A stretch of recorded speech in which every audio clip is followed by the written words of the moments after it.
ধরুন আপনাকে কেউ বলল মাত্র ৩ বছরের জন্য চাঁদে কাজ করে আসো, বিনিময়ে সারা জীবন আর টাকা পয়সার কথা ভাবতে হবে না। কিন্তু এই ৩ বছর তুমি থাকবে একা, শুধু একটা এআই রোবটের সঙ্গে। তুমি কি এই কাজটা করতে চাইবে? ঠিক এমনই একটা কনসেপ্টের উপর তৈরি হয়েছে ২০০৯ সালের science fiction thriller movie moon, যেটা আজ আমি এক্সপ্লেন করব। তো চলো শুরু করা যাক। মুভিটার শুরুতেই আমরা জানতে পারি পৃথিবীতে এক সময় পেট্রোল, ডিজেল, কয়লা সমস্ত প্রকার জ্বালানি শেষ হয়ে যাওয়ার কারণে পৃথিবীতে এক এনার্জি ক্রাইসিস এসেছিল।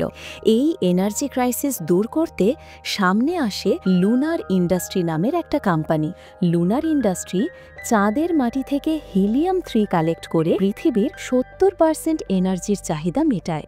লুনার ইন্ডাস্ট্রি চাঁদ থেকে হিলিয়াম-3 কালেক্ট করে আনার জন্য চাঁদে একটা অটোমেটিক মুন স্টেশন তৈরি করেছে, যেখানে অলমোস্ট সমস্ত কাম অটোমেটিক হয়। হিলিয়াম-3 হারভেস্টারগুলো অটোমেটিক চাঁদের মাটি থেকে হিলিয়াম-3 কালেক্ট করে।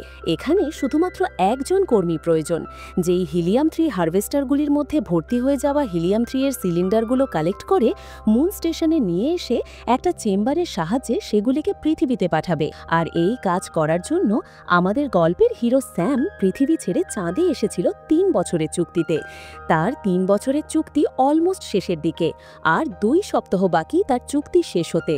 মানে আর ১৪-১৫ দিন পরেই স্যাম পৃথিবীতে তার দেশে বাড়ি ফিরতে পারবে। স্যাম টানা ৩ বছর ধরে ডাইরেক্ট কোনো মানুষের সঙ্গে কথা বলেনি।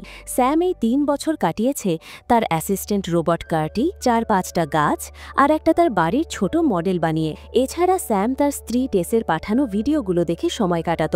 কোনো এক টেকনিক্যাল সমস্যার কারণে পৃথিবীর সঙ্গে লাইভ ভিডিও কল করা সম্ভব হয়ে ওঠে না। এই কারণে সময় সময় পৃথিবী থেকে তার স্ত্রী টেস তাকে ভিডিও পাঠাতো। এমনই একটা ভিডিওতে আমরা দেখতে পাই তার একটা ছোট মেয়ে হয়েছে, যার নাম তারা ইভ রেখেছে। সম্ভবত ইভের বয়স ২ কি ৩ হবে, কারণ শ্যাম ৩ বছর ধরে চাঁদে রয়েছে। যাই হোক, কিন্তু শ্যাম যে ভিডিওগুলো চাঁদ থেকে করে পৃথিবীতে পাঠাতো, সেই ভিডিওগুলিও টেকনিক্যাল সমস্যার কারণে পৃথিবীতে পৌঁছতো না। এইভাবে ৩ বছর কাটানোর পর এখন শ্যামের মাথা প্রায় খারাপ হয়ে এসেছে। স্যাম মাঝে মধ্যেই তার স্ত্রী টেসকে মুন স্টেশনে দেখতে পায়। এভাবেই একদিন স্যাম তার স্ত্রী টেসকে মুন স্টেশনে দেখতে দেখতে গরম জলে তার হাত কিছুটা পুড়িয়ে ফেলে।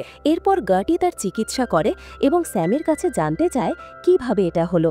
স্যাম গার্টিকে সত্যি কথা না বলে জানায় সে টিভি দেখতে দেখতে অন্যমনস্ক হয়ে গিয়েছিল। স্যাম সত্যি কথাটি বলে না, কারণ তার ভয় ছিল সত্যি কথা বললে সুস্থ হওয়ার অজুহাতে তাকে হয়তো আরও বেশি দিন এই মুন স্টেশনে থাকতে হবে, যা স্যাম কোনো মতেই চায় না। পরের দিন সকালে স্যাম ঘুম থেকে উঠে কিছুটা দুর্বল বোধ করছিল। তবুও সে ব্রেকফাস্ট করে ম্যাথিউ নামের একটি হারভেস্টার থেকে ভর্তি হয়ে যাওয়া হিলিয়াম-3 এর সিলিন্ডার আনতে বেরিয়ে পড়ে। কিন্তু স্যাম যখন হারভেস্টারের কাছে পৌঁছায়, সে আবারও তার স্ত্রীকে দেখতে পায় এবং অন্যমনস্ক হয়ে পড়ে। ফলে তার গাড়িটি হারভেস্টারে ধাক্কা খায় এবং তার চোখের পাশে একটু কেটে যায় ও এরপর স্যাম জ্ঞান হারায়। এরপর আমরা দেখি স্যামকে মুন স্টেশনে চোখ খুলতে। এখানে প্রশ্ন জাগে, তাকে ছাড়া তো এখানে আর কেউ নেই, গার্টিও মুন স্টেশনের বাইরে যেতে পারে না, তাহলে তাকে দুর্ঘটনার গাড়ি থেকে মুন স্টেশনে কে নিয়ে এলো? আর এত দ্রুত তার চোখের কাছের কাটা স্থান এবং তার পুড়ে যাওয়া হাত কিভাবে সেরে উঠল? এই উত্তর মুভি আমাদের একটু পরেই দেয়। এরপর গার্টি শ্যামকে রেস্ট করতে বলে নিজের অন্য কাজ করতে চলে যায়। কিছু সময় পর স্যাম মেডিকেল রুম থেকে গার্টির কাছে এলে তার মনে হয় সে কারোর সঙ্গে লাইভ ভিডিও কলে কথা বলছে। গার্টির কাছে স্যাম এই কথা শুনলে গার্টি তাকে বলে সে পৃথিবীতে পাঠানোর জন্য ভিডিও রেকর্ড করছিল। এরপর স্যাম মুন স্টেশনে ২-৩ দিন কাটানোর পর বুঝতে পারে গার্টি তাকে বাইরে যেতে দিচ্ছে না। স্যাম বাইরে যাওয়ার কথা বললে গার্টি কথা ঘুরিয়ে অন্য প্রসঙ্গে চলে যায়। এরপর স্যাম লুকিয়ে মুন স্টেশনের একটি পাইপ কেটে দেয় এবং গার্টিকে বলে বাইরে হয়তো কোনো অ্যাস্টেরয়েড এসে লেগেছে। এরপর গার্টি তাকে বাইরে যেতে দেয়, শুধুমাত্র বাইরে কোনো অ্যাস্টেরয়েড এসে লেগেছে কিনা সেটা দেখতে। কিন্তু স্যাম গাড়ি নিয়ে বেরিয়ে যায় সেই ম্যাথিউ নামের হারভেস্টারের দিকে, কারণ স্যাম মুন স্টেশনে দেখেছিল ম্যাথিউ হারভেস্টারটি এক জায়গায় দাঁড়িয়ে আছে এবং গার্টিকে এই সম্বন্ধে সে ভিডিও কলে কথা বলতেও সে শুনেছিল। এরপর স্যাম চলে আসে সেখানে যেখানে তার গাড়ির অ্যাক্সিডেন্ট হয়েছিল। স্যাম যখন ওই গাড়ির ভেতরে তাকায়, তখন সে যা দেখে তা দেখে তার চোখ কপালে উঠে যায়, কারণ গাড়িটির ভেতরে ছিল ঠিক তারই মতো দেখতে একজন মানুষ। মানুষ যাকে নিয়ে সে মুন স্টেশনে ফেরত আসে। এরপর গার্টি তার চিকিৎসা করে। স্যাম যখন গার্টির কাছে জানতে চায় যে এই ব্যক্তিটি কে, যে হুবহু তার মতো দেখতে, গার্টি তাকে শুধু বলে এর নাম স্যাম। এরপর আর এখান থেকেই আমাদের মুভিতে দুটো স্যাম থাকবে, তাই তাদের প্রথম স্যাম এবং দ্বিতীয় স্যাম নামে ডাকবো। এরপর প্রথম স্যাম ও দ্বিতীয় স্যামের মধ্যে কিছু কথাবার্তা হয়। প্রথম স্যাম বলে তুমি আমার ক্লোন, আমি আসল স্যাম। আর দ্বিতীয় স্যাম বলে আমরা দুজনেই ক্লোন। এই নিয়ে তাদের দুজনের মধ্যে একটু মারামারি শুরু হয়, কিন্তু দ্বিতীয় স্যাম প্রথম স্যামকে একটু শক্ত করে ধরতেই প্রথম স্যামের নাক মুখ দিয়ে রক্ত বেরিয়ে আসে, যা দেখে দ্বিতীয় স্যাম প্রথম স্যামকে ছেড়ে দেয়। এরপর গার্টি এসে তাদের জানায় পৃথিবী থেকে একটি মেসেজ এসেছে স্যামের জন্য, এবং মেসেজটি থেকে তারা জানতে পারে 14 ঘন্টার মধ্যে 3 জনের একটি রেস্কিউ টিম আসছে স্যামকে পৃথিবীতে নিয়ে যাওয়ার জন্য। যা শুনে প্রথম স্যাম কিছুটা খুশি হয়, কারণ প্রথম স্যাম মনে করে সে যদি আসল স্যাম না হতো তাহলে রেস্কিউ টিম তাকে কেনই নিতে আসতো। এরপর প্রথম স্যাম আবার গার্টিকে জিজ্ঞাসা করে আমি আসল স্যাম তাই না গার্টি? কিন্তু এবার গার্টি স্যামকে সত্যি কথাটা বলে দেয় যে সেও একটি ক্লোন। এরপর প্রথম স্যাম ও দ্বিতীয় স্যাম দুজনেই বুঝতে পারে রেস্কিউ টিম প্রথম স্যামকে পৃথিবীতে নিয়ে যেতে আসছে না, তারা আসছে প্রথম স্যামকে মারতে। আর তারা যদি দুটো স্যামকে একসঙ্গে দেখে ফেলে তাহলে তারা তাদের দুজনকেই মেরে ফেলবে। এরপর তারা বুঝে যায় গার্টি সত্যি সত্যি পৃথিবীতে লাইভ ভিডিও কলে কথা বলছিল, তার মানে এখানেই কোনো সিগন্যাল জামার লাগানো আছে, যার কারণে তারা সরাসরি পৃথিবীতে লাইভ কমিউনিকেশন করতে পারছে না। এরপর তারা সিগন্যাল জামার খুঁজতে বেরিয়ে পড়ে। মুন স্টেশন থেকে তারা অনেকটা দূরে চলে আসে। মুন স্টেশন থেকে এতটা দূরে আসা তাদের নিষেধ ছিল, কিন্তু তারা দুজনেই এরপর দেখতে পায় কিছু নেটওয়ার্ক টাওয়ারের মতো কাঠামো। এরপর প্রথম স্যামের শরীর আরও খারাপ হয়ে পড়ে, তাই প্রথম স্যাম মুন স্টেশনে ফেরত চলে আসে এবং বমি করতে করতে তার একটি দাঁত খুলে পড়ে। তারপর প্রথম স্যাম কম্পিউটারে এসে স্যাম বেল নামের একটি ফোল্ডার খোলার চেষ্টা করে, কিন্তু পাসওয়ার্ড ভুল হওয়ার কারণে সে ওই ফোল্ডারটি খুলতে পারে না। ঠিক তখনই গার্টি এসে পাসওয়ার্ডটি লিখে দেয়, কারণ গার্টিকে প্রোগ্রাম করা হয়েছিল স্যামকে সাহায্য করার জন্য। প্রথম স্যাম দেখতে পায় তার আগেও আরও স্যাম ছিল, যাদের 3 বছর শেষ হওয়ার পর সবারই শরীর খারাপ হয়ে পড়ে, আর তারা একটি চেম্বারের মধ্যে গিয়ে শুয়ে পড়ে, কারণ তাদের বলা হয় এখানে শুয়ে পড়লে এই চেম্বারটি পৃথিবীতে নিয়ে যাওয়া হবে। কিন্তু এর পরে আসলে কি হয় সেই ঘটনা ভিডিওতে ছিল না। এটা দেখার পর প্রথম স্যাম ওই চেম্বারটির কাছে এসে দেখতে চেষ্টা করে এই চেম্বারটি কি আসলেই পৃথিবীতে যায়। যা খুঁজতে খুঁজতে সে খুঁজে পায় একটি গোপন রুম, যার মধ্যে সে প্রথমে একা একা যায় না, সে অপেক্ষা করে দ্বিতীয় স্যামের। দ্বিতীয় স্যাম বাকি সিগন্যাল জ্যামারগুলির কোঅর্ডিনেট নিয়ে মুন স্টেশনে ফেরত আসলে প্রথম স্যাম ও দ্বিতীয় স্যাম দুজন মিলে ওই সিক্রেট রুমে প্রবেশ করে, যেখানে তারা দেখতে পায় আরও অনেক ক্লোনদের, যাদের এখনো জাগানো হয়নি।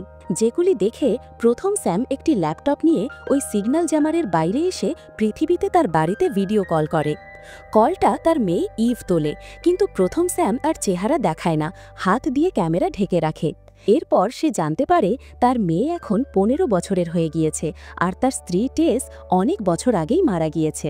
এরপর প্রথম স্যাম বুঝতে পারে তাকে যে ভিডিও মেসেজগুলি পৃথিবী থেকে পাঠানো হতো সেগুলি আসলে আগে থেকেই রেকর্ড করে রাখা ভিডিও, ও তার যে মেমোরি সেগুলি হচ্ছে আসল অরিজিনাল স্যামের মেমোরি, যেগুলি এডিট করে তার ব্রেনে আপলোড করা হয়েছে। এরপর প্রথম স্যাম আরও দেখতে পায় আসল স্যামকে, যে কখনো চাঁদে আসেইনি, যেটা দেখে সে তার ল্যাপটপ বন্ধ করে মুন স্টেশনে ফেরত চলে আসে এবং তার শরীর আরও খারাপ হয়ে পড়ে, যা দেখে দ্বিতীয় স্যাম তাকে তার বিছানায় শুইয়ে দেয়। তখন দ্বিতীয় স্যামকে প্রথম স্যাম ওই কলটির সম্বন্ধে জানায়, ও দ্বিতীয় স্যাম কল রেকর্ডিংটা দেখে। তারপরে দ্বিতীয় স্যাম একটি পরিকল্পনা তৈরি করে। পরিকল্পনাটি হলো সে গার্টিকে দিয়ে আরেকটি স্যামকে জাগাবে, যেটিকে সে ওই দুর্ঘটনার গাড়ির মধ্যে রেখে আসবে, যাতে যে 3 জন রেস্কিউ টিম সেজে আসছে তারা বুঝতে না পারে যে এখানে কি হয়েছে। আর যে চেম্বারের মাধ্যমে হিলিয়াম-3 পৃথিবীতে পাঠায় সেটাতে করে প্রথম স্যামকে সে পৃথিবীতে পাঠিয়ে দেবে। কিন্তু প্রথম স্যাম দ্বিতীয় স্যামকে বলে সে পৃথিবীতে যেতে পারবে না, কারণ সে দ্রুত মারা যাবে। তার কারণ সে ভিডিওতে দেখেছে প্রতিটি ক্লোন 3 বছরের বেশি বাঁচে না, আর তার 3 বছর হয়ে গেছে। তারপরে প্রথম স্যাম দ্বিতীয় স্যামের পরিকল্পনায় একটু পরিবর্তন করে, নতুন একটি প্ল্যান তৈরি করে। যে প্ল্যানটি হলো তাকে মরার জন্য ওই দুর্ঘটনার গাড়ির মধ্যে রেখে আসা, এবং দ্বিতীয় স্যাম ওই হিলিয়াম 3 এর চেম্বারে করে পৃথিবীতে যাবে। ও গার্টি আর একটি ক্লোনকে জাগাবে যে মুন স্টেশনে থাকবে, যার ফলে রেস্কিউ টিম তাদের বিষয়ে কিছুই বুঝতে পারবে না। এরপরে দ্বিতীয় স্যাম তাই করে। সে প্রথম স্যামকে দুর্ঘটনার গাড়ির মধ্যে রেখে আসে, এবং যখন সে চেম্বারের দিকে যাচ্ছিল তখন গার্টি তাকে জানায় তার প্ল্যান কাজ করবে না, কারণ এখানে এত সময় যা যা হয়েছে তার সবকিছুই সে রেকর্ড করে রেখেছে। গার্টি দ্বিতীয় স্যামকে বলে, তুমি আমাকে রিসেট করে দিয়ে যাও, এর ফলে গার্টির সমস্ত ডেটা ডিলিট হয়ে যাবে। এটা শুনে দ্বিতীয় স্যাম ঠিক তাই করে। সে গার্টিকে রিসেট করে দেয়, যার ফলে গার্টি রিসেট হওয়ার জন্য কিছু সময়ের জন্য বন্ধ হয়ে যায়। তারপর দ্বিতীয় স্যাম হারভেস্টারগুলির দিক ওই সিগন্যাল জামারগুলির দিকে করে দেয়, যার ফলে কিছু সময় পর হারভেস্টারগুলি গিয়ে ধাক্কা মারে ওই সিগন্যাল জামারগুলির ওপর, যার ফলে সেগুলি ভেঙে যায়। তারপর দ্বিতীয় স্যাম চেম্বারে উঠে পৃথিবীর উদ্দেশ্যে রওনা দেয়, যা প্রথম স্যাম ওই গাড়ি থেকে দেখতে পায় এবং মারা যায়। এর কিছু সময় পর সেখানে রেস্কিউ টিম আসে, এবং তাদের হাতে বন্দুক দেখে আমরা বুঝতে পারি তারা সত্যি সত্যি প্রথম স্যামকে মারতে এসেছিল। এরপরে দ্বিতীয় স্যাম পৃথিবীতে পৌঁছায় এবং মিডিয়াতে এই কথাগুলি বললে লুনার ইন্ডাস্ট্রির 32% শেয়ার নিচে নেমে আসে। এখানেই মুভিটি শেষ হয়। সত্যি বলতে